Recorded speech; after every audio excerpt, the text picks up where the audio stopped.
I can also be having the greatest time and simultaneously wishing people would stop sending me death threats. Rachel Zegler is throwing full-blown tantrums after Snow White bombed at the box office, and all the blame landed right on her perfectly smug shoulders. I'm a narcissist. And let's be real, she earned every bit of it. Losing $300 million and getting roasted globally isn't just a flop, it's a legacy. It's Hollywood, baby. I say, if I'm gonna stand there 18 hours in a dress of an iconic Disney princess, I deserve to be paid for every hour that it is streamed on. It's March 25th, 2025. Rachel Zegler, Hollywood's favorite self-proclaimed misunderstood queen, struts into a movie theater like she's about to witness cinematic royalty. Except there's one little problem. No one else is there. I mean it. I never want it to come off as me being ungrateful for the opportunities I have. She literally dragged her close friends, bless their patient hearts, to sit in a near-empty theater to watch Snow White, the movie she's been hyping up like it was the second coming of Disney magic. Instagram stories were posted, names were screamed, and what we got was a graveyard of seats. That wasn't a movie screening, that was a funeral. Please? For which movie? And just when you thought it couldn't get more tragic, this girl has the audacity to hold up a bouquet of flowers, probably handed to her out of pure pity, while awkwardly clapping for herself as her name appeared on screen. That wasn't a standing ovation. That was a sympathy round of applause in surround sound silence. You cannot make this up. I never want it to come off as me being ungrateful for the opportunities I have. I can also be having the greatest time and simultaneously wishing people would stop sending me death threats. And of course, the internet wasted zero time clowning her. GoFundMe jokes started rolling in, like help Disney break even campaigns. Because yes, the box office numbers weren't just bad, they were apocalyptic. Because this woman is a pig, and you fired Gina Carano for far less than this nonsense. Let's talk numbers, because this is where it gets hilarious, in a deeply painful way. On Thursday previews, this movie pulled in $3.5 million. You know how bad that is? That's the kind of money a mid-tier rom-com from 2006 would have made.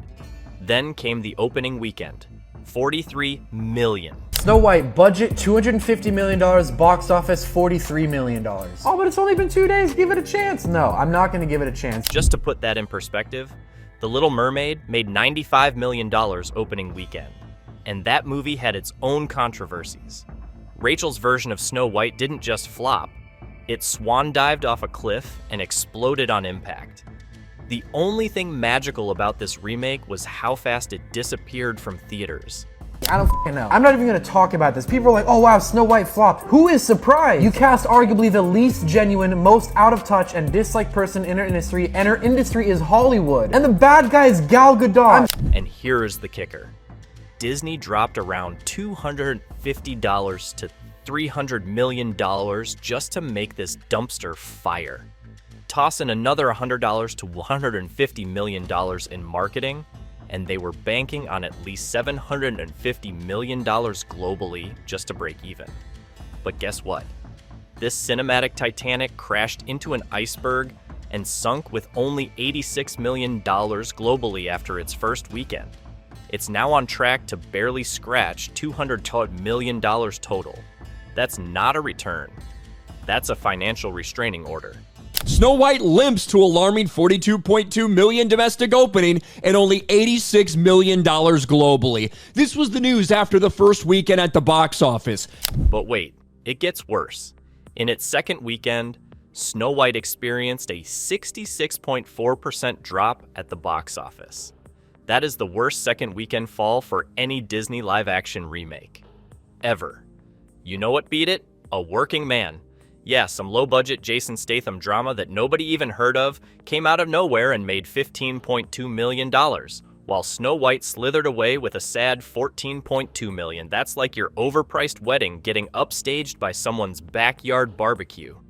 Embarrassing is an understatement. Blue-collar drama, a working man declares victory over Snow White. Yes, Jason Statham, a working man, just beat Snow White in its second weekend.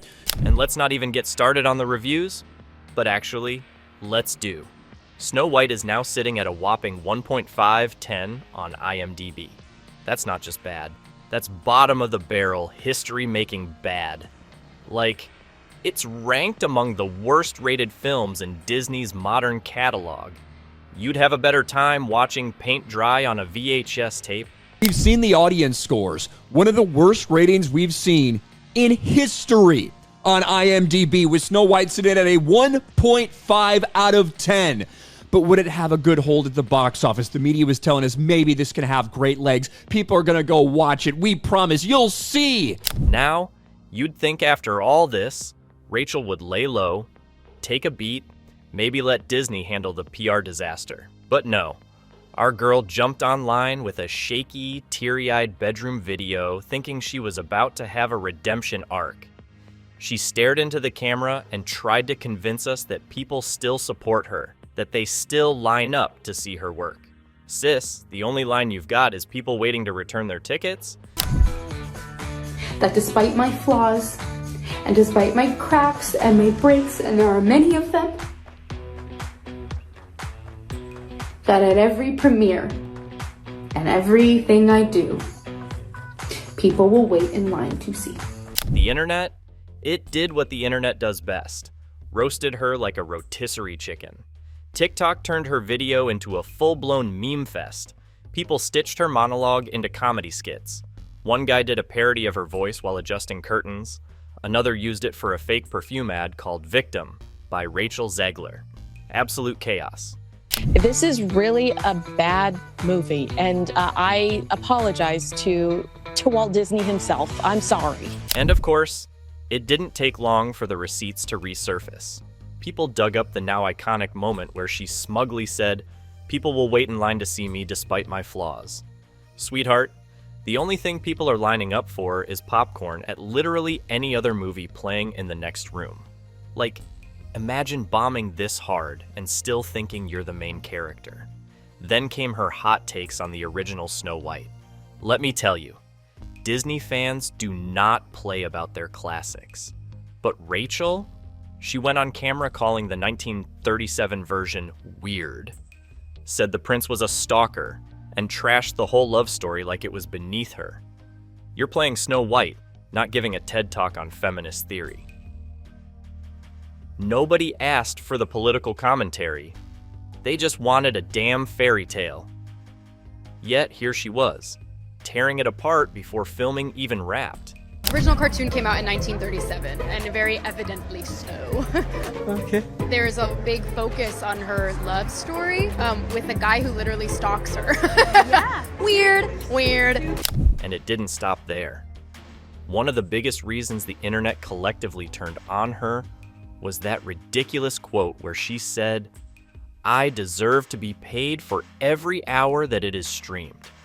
Girl, you should be paying us for having to sit through that CGI dwarf nightmare and your Oscar-level delusion. It's Hollywood, baby. I say, if I'm gonna stand there 18 hours in a dress of an iconic Disney princess, I deserve to be paid for every hour that it is streamed on. That line alone sparked a level of disgust across social media that even Disney couldn't scrub clean. It wasn't just tone deaf, it was a masterclass in how to burn public goodwill in under 10 seconds. Hashtags like #snowflop and #Zeglergate started trending like wildfire. Every part of her press tour got turned into a meme. Every arrogant quote, every dramatic pause, every overacted soundbite was dissected and destroyed by the internet's finest trolls. And we absolutely wrote a Snow White that is not going to be saved by the prince. She's not going to be saved by the prince, and she's not going to be dreaming about true love. She's dreaming about becoming the leader she knows she can be. At this point, even her diehard defenders were starting to back away slowly, like, maybe she'll grow from this. She didn't. She doubled down, kept the same energy, and made it worse every time she opened her mouth. So here we are, a $300 million Disney blockbuster. Torched by one actress's ego, a tone-deaf campaign, and the kind of unearned confidence that makes you want to shut your laptop out of secondhand embarrassment, Rachel Zegler didn't just sink this ship. She aimed it straight at the iceberg, smiled, and waved from the deck like it was part of the plan. Disney may be trying to throw Rachel Zegler under the bus a little bit. Disney absolutely deserves a lot of the blame, but so does Rachel Zegler. Let's not get it wrong. So you'd think after all the box office carnage and internet humiliation, Rachel Zegler would have found at least one person in her corner, right? Nope, not even Gal Gadot. Her co-star, her supposed sister in sparkly gowns, could be bothered. Their Oscars appearance said it all. Rachel's standing there, grinning like nothing's wrong, while Gal might as well have been presenting with a broom. Zero eye contact, stiff posture, awkward body language. It was less red carpet and more like court-mandated community service. I've seen more warmth between opposing lawyers. What would you do when you have this narcissistic nightmare trying to ruin a film? Then came the March 20th Instagram post. Rachel went on this dramatic, over-the-top tribute about how working on Snow White was a life-changing experience, talking about magical summers in London, the cast, the crew, the lighting guys, the coffee girl, the wind, literally everyone except Gal Gadot. Like, she name-dropped her popcorn but forgot her co-star. That wasn't an oversight. That was a deliberate diss served cold and passive-aggressive. Honestly, if shade was a sport, Rachel would have taken home Olympic gold for that post. This is what theaters look like across the world, and it just keeps getting worse. The memes. Let's say that you were in a Hollywood movie, and the trailer for that movie dropped on YouTube, and it instantly became the #1 most downvoted trailer in the history of the platform. And let's not forget the reason this little fairy tale friendship collapsed like her box office numbers. Political chaos, of course. Rachel, in her endless quest to be both an actress and Twitter activist, decided it was a brilliant idea to post pro-Palestine content. Now, look, you do you, but maybe think twice when your co-star is literally a former IDF soldier from Israel. This movie was like you took the original Snow White and just put everything through this filter. So from the casting to the class politics, it all was just bad. And here's the craziest part. Instead of course correcting, Rachel doubled down. Every interview became a lecture. Every post became a manifesto, and every ounce of goodwill from fans was evaporating in real time. By the end of the marketing run, Disney wasn't even promoting the movie anymore. They were just running damage control for Rachel's personality. Weird. And then it became like, I will elbow everyone out of the way to play the part. That people will assume is a love story just because, like, we cast a guy in the movie. But the disaster didn't stop with execs and co-stars. Oh no, the real knife in the heart came from the fans. Or rather, the fans who used to care. Generations of Disney lovers, parents, grandparents, longtime loyalists, watched this mess unfold and collectively said, yeah, no thanks. Rachel mocked the original 1937 Snow White, called it weird, ripped into the romantic storyline, and basically acted like she was too enlightened for this peasant-level fairy tale. And in doing so, she pissed off literally the people who keep Disney alive. The reason we had Rachel Zegler on the docket is she's an asshole. Parents straight up refused to take their kids to the movie. And not in a we'll wait for streaming kind of way. No, they were vocally boycotting, saying they didn't want their daughters to grow up thinking being arrogant was cool, or that mocking the classics was empowerment. Grandparents even joined TikTok to drag Rachel. Elderly Disney fans were logging into Gen Z apps just to flame her for disrespecting the original.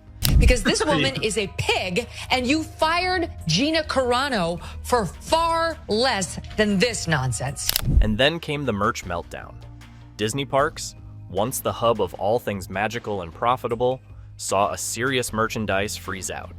People weren't buying the Snow White dolls, the cups, the shirts, none of it. Even kids were asking for Elsa and Moana again, like Rachel's version didn't even exist. And frankly, at this point, that might be the best case scenario for Disney. Pretend it never happened and move on. Have they ever thought about maybe like a little bit of like, I don't know, vulnerability study, opposition research, that sort of thing before you go and hire some Zoomer who's a lunatic? Yeah, but they're all lunatic. I mean, how many people in Hollywood, maybe not to this extent. And you want to know the wildest part? Even the people who had no real stake in this were like, wow, this girl's annoying. Neutral viewers, people who don't care about box office stats or press tours, were still calling her entitled, smug, and out of touch. You have to mess up real bad to get people with no opinion to suddenly have a strong opinion against you. She alienated the fans, the neutrals, the boomers, the Disney adults, the political left, the political right, and probably her Uber driver on the way to the theater. The other problem is Disney keeps doing this shit. Yeah. They don't care how many times they lose money. I mean, this is... They're going to learn a lesson on this one, though. I don't think so. I mean, they're projected to lose between $200 and $400 million on this. I mean, they're still not going to... They're not going to learn their lesson. So now we're left with a lead actress who nuked her own movie before it even had a chance. She made it political, made it about herself, and made sure no one wanted to support her in the end. Rachel Zegler went from being the golden child of West Side Story to the poster girl for how not to launch a Disney franchise. She didn't just fumble the bag, she lit it on fire, threw it off a cliff, and watched it burn while posting about it on Instagram. How it was so outdated and how Rachel Zegler disrespected the original and a classic from Walt Disney, something that completely saved Disney and changed the company and changed animation in general. Let's talk about the dwarf-sized disaster that blew up before Snow White even hit theaters. Back in 2022, Peter Dinklage, who, let's be real, is the kind of guy you actually listen to when he speaks, straight up called Disney out. He was like, cool, you cast a Latina Snow White. That's progressive. But also, what's with the 7 dwarfs still living in a cave? You trying to have it both ways? And honestly, he wasn't wrong. It was the exact kind of half-baked woke attempt that screams we want credit, but didn't think this through. Disney made a lot of terrible decisions, casting her in general, the stupid CGI dwarves, completely bastardizing and destroying what the original movie meant in order to give us this modern age gobbledygook that they tried to pass off. So Disney, clearly panicking as usual, tried to save face. Their brilliant solution? Scrap the real actors and replace the dwarfs with CGI abominations. You heard me.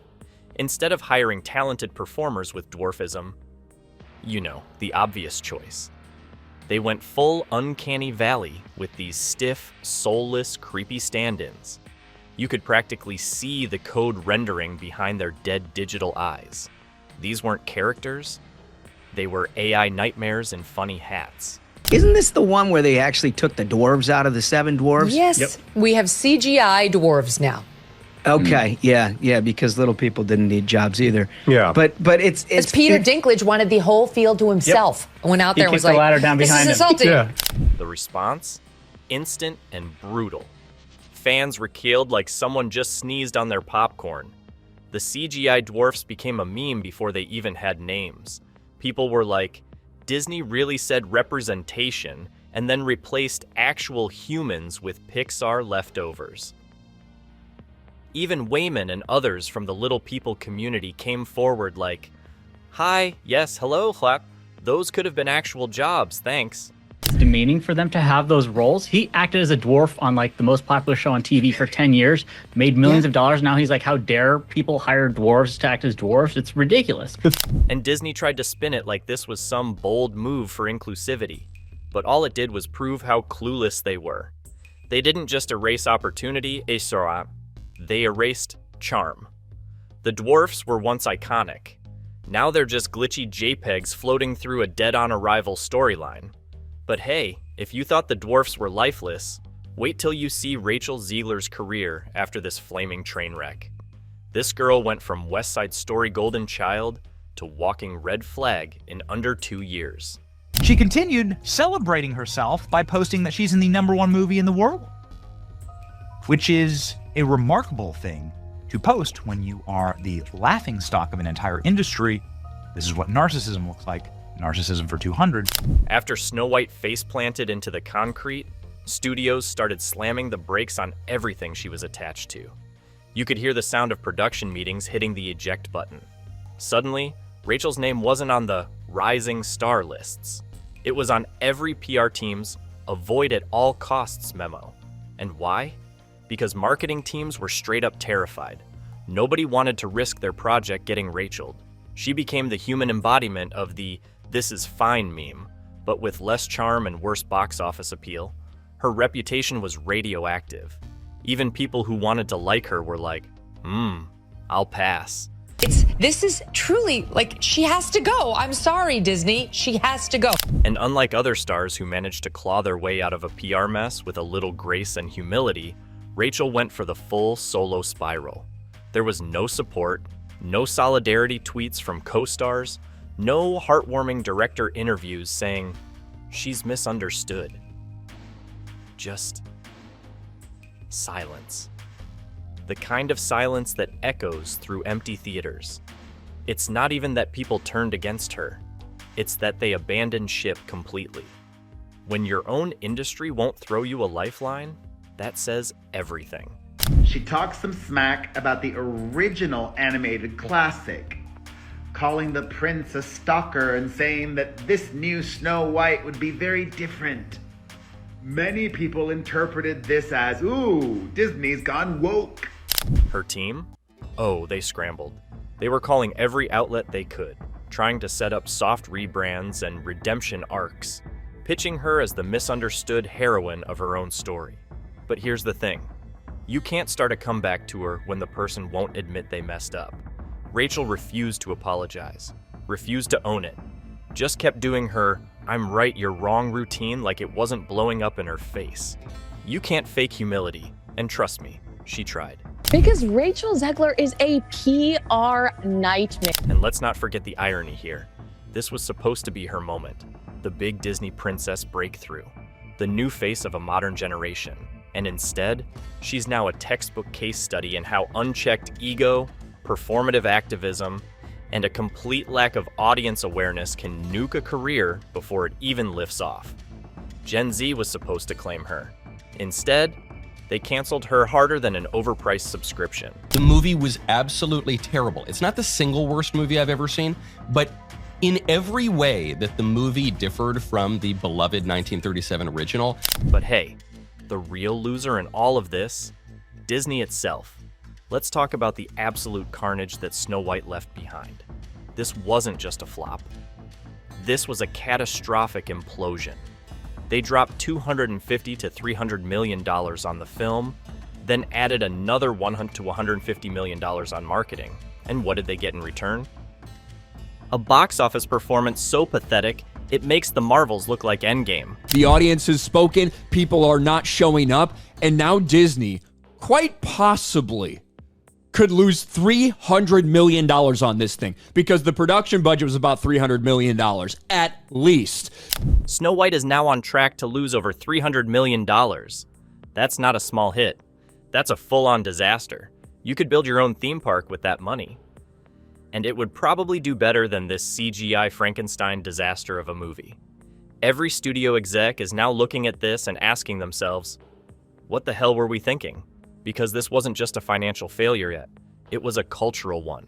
Every demographic turned on it. Every critic shredded it. And audiences, they didn't just skip it. They actively avoided it like it owed them money. Now they might be struggling, legitimately struggling, to get to $200 million because the international numbers that they're pulling in are not good. They are not positive. It's crashing and burning everywhere around the globe, not just in America, but everywhere internationally. This was supposed to be the feminist reboot. The strong, independent Snow White with no prince, no romance, just empowerment and leadership and... oh wait, it was unwatchable. Because turns out, you can't just slap buzzwords on a broken script, cast an actress who alienates your entire audience, and pray it makes money. That's not progress. That's delusion. Box office upset. Blue-collar drama A Working Man declares victory over Snow White. Yes, Jason Statham, A Working Man, just beat Snow White in its second weekend. Disney isn't standing down just yet, says the race is too early to call. Well, Rachel Zegler didn't just miss the mark. She trashed the legacy, dragged down a billion-dollar brand, and torched her own trajectory in one epic, tone-deaf meltdown. People didn't hate the movie because of the story or the effects or the budget. They hated it because she made them hate it. She became the face of everything people are tired of: fake activism, arrogant interviews, disrespect for classics, and zero self-awareness. So now here we are. Disney's worst live-action flop, Rachel Zegler's career hanging by a thread, and a movie so universally rejected that it's already being buried by the studio. No sequels, no spin-offs, just silence. She didn't just play Snow White. She poisoned the whole apple, handed it to the audience, and watched them spit it out.